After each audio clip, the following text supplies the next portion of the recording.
En esta parte 2, lo que tenemos es fuerza debida a la presión sobre superficie plana. Recuerden que en la parte 1 están la bibliografía y los contenidos que tienen que tener claro para aprobar esta unidad. Lo que sigue ahora es el cálculo de presiones sobre superficie plana. Supónganse que tienen un nivel de fluido y acá la compuerta. Entonces, lo que hay que analizar es cuál es la carga de presión que tiene esta compuerta debido a esta columna de fluido. Entonces, si acá hay una presión que es igual a la que está por el otro lado de la compuerta, esa presión no se va a tener en cuenta. Lo mismo ocurriría en el caso de cualquier superficie curva, en donde si esto está abierto a la atmósfera, la presión que tengo acá es la atmosférica y acá también la presión es la atmosférica, por lo tanto no se va a tener en cuenta en la ecuación del cálculo de presión. Entonces, analicemos ahora en detalle cómo calculo la presión en una superficie plana. Tomamos la superficie libre con la presión de referencia, un punto 2, esta sería la compuerta, y en un punto P, yo lo que quiero es, del otro lado también tenía presión atmosférica, como vimos, y esta compuerta puede tener cualquier forma. Entonces, quiero analizar la presión en un punto 1 de un diferencial de área que tiene las dos coordenadas en X y en Y definidas localmente, como ya vamos a ver, y está sumergido a una superficie, a una profundidad H. Entonces, lo que veo acá es ahora, esta placa está sumergida y tiene un ángulo de inclinación θ. Voy a tomar un eje de referencia local que se llama xi para la placa, y sobre la placa voy a ir marcando distancia xi de la placa respecto a esta referencia, que va a estar relacionada con la altura a la que está sumergida. Y esa es la relación entre los dos sistemas. El sistema en donde estoy marcando el H y el sistema en donde estoy referido a la geometría de la placa. Entonces, esta placa tiene un centro de gravedad que tiene las coordenadas locales X, Y. Entonces, de alguna manera lo que intento es relacionar estas coordenadas que están relacionadas con esta profundidad con las coordenadas locales de la placa. Entonces, ¿qué hago? El centro de gravedad está sumergido a una cierta profundidad. La carga de presiones, como hemos mostrado a partir de acá, es lineal. Y si tuviera una presión distinta a la atmosférica, tendría una carga constante, que sería la presión constante que tengo acá arriba, si fuese distinta de la presión que tengo por el otro lado. Entonces, ¿qué hago ahora? Voy a obtener el valor de esa resultante, como ustedes ya lo han hecho en estática. La única diferencia es que acá la carga es una carga repartida debido a la presión. Y como ya están viendo, es una carga que puede ser o triangular o trapezoidal en función de a dónde empiece y termine la placa. Entonces, la fuerza es la presión que tengo en el centro de gravedad por el área. Pero fíjense que su punto de aplicación no está en el centro de gravedad, está en el centro de presiones. Como toda carga repartida que no es homogénea, sino que está distribuida de una forma que no es homogénea. Entonces, ese centro de presiones, respecto a mi sistema de referencia, va a estar a una coordenada XCP e ICP. Entonces, vamos a determinar el valor de la fuerza y a dónde está ubicada. Entonces, primero, ¿cómo vamos a hacer para determinar la presión en un punto? Con la ecuación general de la hidrostática, escribiéndola ordenadamente. Como vemos, la referencia voy recorriendo desde acá hasta 1, y las cotas son las respectivas ZA y Z1.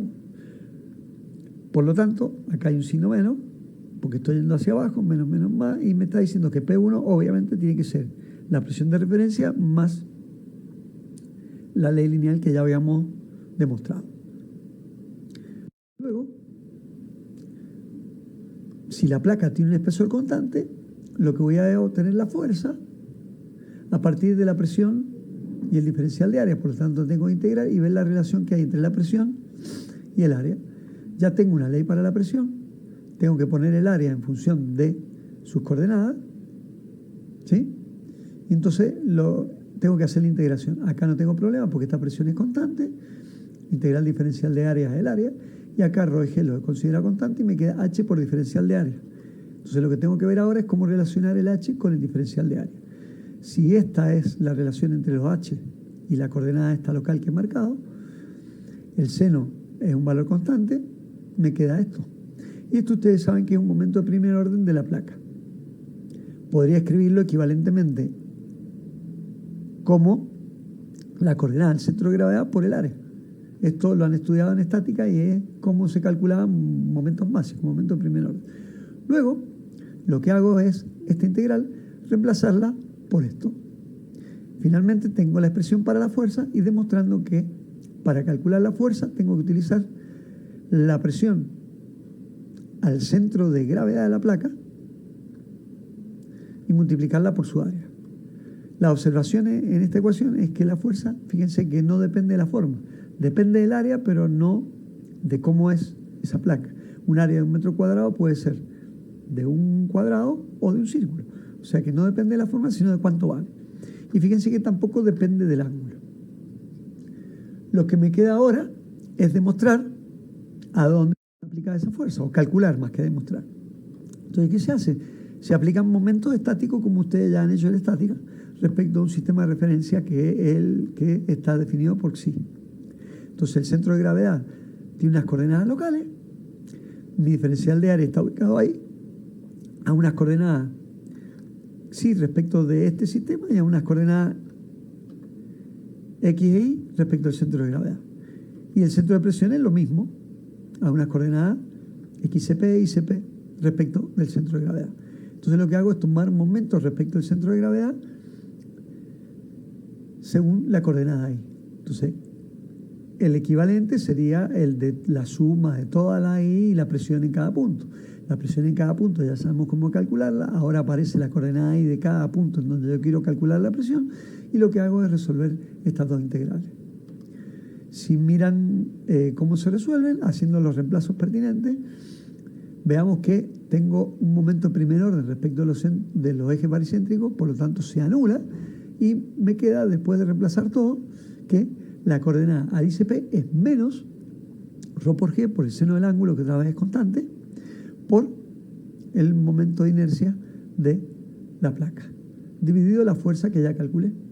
Entonces, está claro de que ahora sí depende del ángulo de inclinación y depende de la forma de la placa. O sea que donde estoy ubicado depende de la forma de la placa, pero el valor de esa fuerza no depende a dónde está la placa, de la forma de la placa, perdón. Entonces, esto es lo mismo para la otra coordenada y se obtienen las dos ecuaciones para calcular dónde está aplicada la fuerza, esto es, cuál es el centro de presión. Acá, como he indicado, sí depende del ángulo, mientras que la fuerza no dependía del ángulo.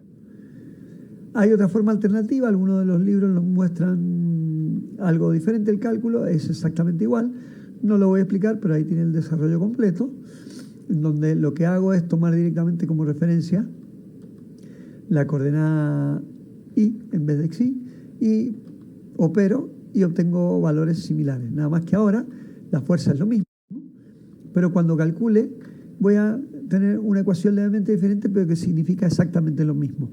En la anterior ecuación, lo que yo veía es cómo calculaba el ICG, mientras que ahora calculo una diferencia. En la ecuación anterior, el ICG me daba menos porque me estaba diciendo siempre estoy por debajo del centro de gravedad, mientras que acá tengo una distancia que va a ser positiva. En este caso, y acá puede ser positiva o negativa si se ubica a la izquierda o a la derecha de mi sistema de referencia. Entonces a veces conviene, en función de los datos, utilizar una u otra, pero significan exactamente lo mismo.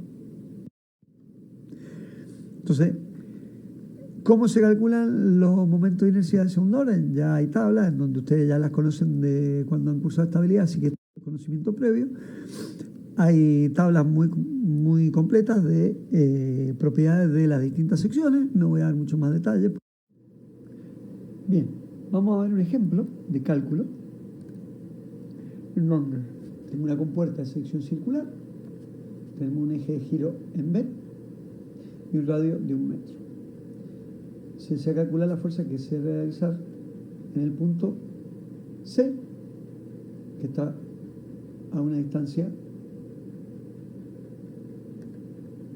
H más 1 metro, y lo que quiero es mantener cerrada la compuerta. O sea que lo que pretendo es, necesito saber cuánto vale FC para que esa compuerta no gire. Entonces vamos a aplicar los conceptos ya desarrollados. La distancia ahí es 1 metro y la fuerza sobre la placa la calculo como ya sabemos. Como tengo presión atmosférica acá y presión atmosférica acá, esta presión de referencia desaparece y me queda la densidad del fluido por la gravedad por la distancia, porque acuérdense que estoy viendo el centro de gravedad respecto del pelo de agua de esta compuerta, y esta compuerta dijimos que está su centro de gravedad a 10 metros, por lo tanto la fuerza es 98.100 por pi newton. ¿Dónde están las coordenadas? La fuerza no está aplicada acá, está aplicada en el centro de presión, entonces hay que determinarlo. Entonces se aplica, por ejemplo, la ecuación que vimos en el primer desarrollo. Tengo que calcular el momento de inercia de la superficie del círculo. El signo menos me va a indicar que está por debajo del centro de gravedad, y cuando calculo me da por debajo del centro de gravedad a una distancia de 0,025 metros. Y este vale 0 porque la compuerta tiene simetría respecto de su eje baricéntrico. Entonces luego ya tengo la fuerza F que se produce debido a las presiones y a dónde está aplicada. Lo que tengo que hacer es aplicar momentos respecto del eje de giro, y lo que voy a saber es justamente cuánto vale Fc, función de las ecuaciones de la estática, para poder mantener esa compuerta cerrada. Entonces, conclusión: debo aplicar las ecuaciones de la estática, y lo único que tengo que tener en cuenta es cómo se calculan las cargas distribuidas de presión. Acá tenemos otro ejemplo. En este caso, un auto se ha caído al lecho de un río, y la idea es saber si el ocupante que está acá, qué fuerza tiene que hacer para poder salir y salvarse. Entonces fíjense que la puerta tiene 1,2 metros de alto y 1 metro de ancho, y estoy a 8 metros sumergido. Entonces la pregunta es: ¿qué fuerza tiene que hacer el conductor, o qué tendría que hacer para poder salir?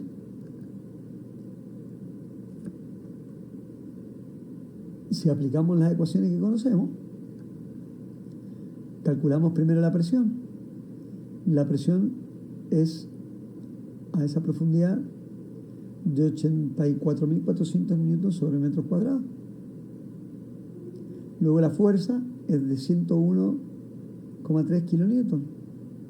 Entonces estamos hablando de bastantes kilos, ¿no?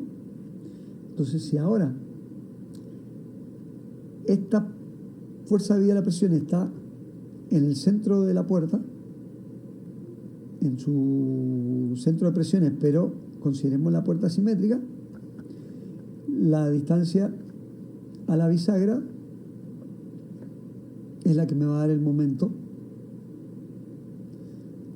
que tengo que hacer respecto a la bisagra para poder abrirla. Entonces, el centro de presión está calculado acá. Entonces, fíjense que acá he utilizado la otra fórmula, y acá lo que estoy haciendo es, si aplico esta otra fórmula, tengo lo mismo, nada más que referido al centro de gravedad de la puerta. ¿Sí? Entonces, si ustedes tienen acá 8 metros hasta acá, y después tienen 0,5, 0,6, porque la altura es 1,2 metros, fíjense que me está dando 8,61 con esta fórmula, y acá me está diciendo, mirá, está 1 centímetro por debajo del 8,60, que sería donde está el centro de gravedad. Entonces, ahí ya teniendo la fuerza y el centro de gravedad, la pregunta es, que habría que responder es: si yo tengo una persona fuerte, puede llegar a levantar 100 kilos. Estos son 980 newton. Supongamos 1 kilonewton. La persona puede aplicar la fuerza lo más lejos de la bisagra de la puerta, o sea que 1 metro. Y podría generar 1 kilonewton sobre metro. Entonces, la fuerza hidrostática que actúa sobre la puerta a una distancia de 0,5 metros me genera un momento de 50,6 newton, o sea, 50 veces mayor, o sea que no va a poder abrir la puerta aunque sea Superman. Por lo tanto, si yo quisiera zafar de esta situación, lo que tengo que hacer es abrir la ventanilla, dejar que entre agua hasta el último momento, respirar, y ahí las presiones se van a equilibrar y ahí puedo salir y que Dios me asista. ¿Qué pasa cuando tengo fluidos estratificados? Pueden haber fluidos con distintas densidades, entonces la distribución de presiones va a ir cambiando. Entonces, lo que tengo que hacer es ir planteando aparte la misma ecuación en cada una de las secciones. Entonces, acá, para el primer fluido, la fuerza debida a la presión va a estar en su centro de presiones, que lo calculo de esta forma. Para la segunda parte voy a considerar la presión máxima aquí, porque ahora es una carga constante que se suma a la carga distribuida que sigue ocurriendo cuando yo sigo bajando en el segundo fluido de densidad ρ2.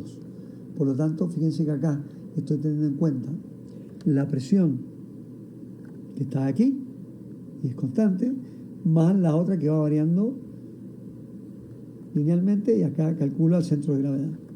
Su centro de presiones está en 2, y después lo que hago es plantear equilibrio de fuerza y equilibrio de momentos para determinar a dónde está la fuerza resultante y a qué distancia respecto del origen de Correa. Entonces aquí tiene otro ejemplo en donde tengo aceite, agua y mercurio. Considero que la placa es vertical, entonces determino las presiones para cada una de las situaciones: agua, aceite, agua y mercurio. Fíjense que para el agua esta PA es la P1, ρGH, porque es una carga constante ahora para el agua, y para el mercurio tengo que tener en cuenta la carga del aceite y del agua completa hasta acá. Entonces, con eso determino las 3 fuerzas, determino a partir de las presiones la fuerza, luego voy a calcular los centros de presiones de cada una con sus respectivas fuerzas. Ahí tienen los 3 cálculos, y he podido determinar los momentos de inercia de las secciones rectangulares en cada uno de los casos, porque están todos los datos, determino la fuerza resultante y determino los momentos, a partir de momentos, cuánto vale la distancia en donde va a estar esa resultante. Acá tiene otro caso en donde tengo una presión distinta de la atmosférica, por lo tanto, ya PA no es igual en los dos lados, la compuerta está inclinada y tengo que ver, en este caso, cuál debe ser el peso P de la compuerta para que se mantenga cerrada. Otra vez estamos en fluido estática, tengo que calcular la presión aplicada a un lado de la compuerta, la presión aplicada a otro lado de la compuerta y plantear equilibrio de fuerza y de momento. Entonces acá tienen la presión total del lado 1, la presión está calculada al centro de gravedad de la compuerta, lo mismo para la F2, la presión está calculada al centro de la compuerta, y después planteo mi equilibrio de fuerza. Este es mi diagrama de cuerpo libre, como ustedes hacían en estática. Tengo que saber dónde están aplicadas las fuerzas de cada uno de los dos lados de la presión. Ahí he calculado el centro de presiones de la fuerza que está en verde, de la fuerza que está en rojo, y finalmente calculo cuánto vale P. Esta es la forma sistemática de hacerlo y es coherente con todo lo que hemos explicado hasta ahora. A veces hay forma simplificativa en donde puedo considerar una presión neta acá, en este punto, a partir de la relación que hay entre las presiones, las distribuciones de presiones entre acá y acá, y después analizar la distribución de presiones que tengo desde aquí hacia abajo. Eso es lo que está hecho aquí. Pueden mirarlo si quieren, pero la manera anterior es más sistemática y coherente con todo lo que hemos explicado. Esto lo he puesto como ejemplo porque hay libros que lo desarrollan de otra forma. Es interesante verlo, pero de la otra forma se obtienen los mismos resultados.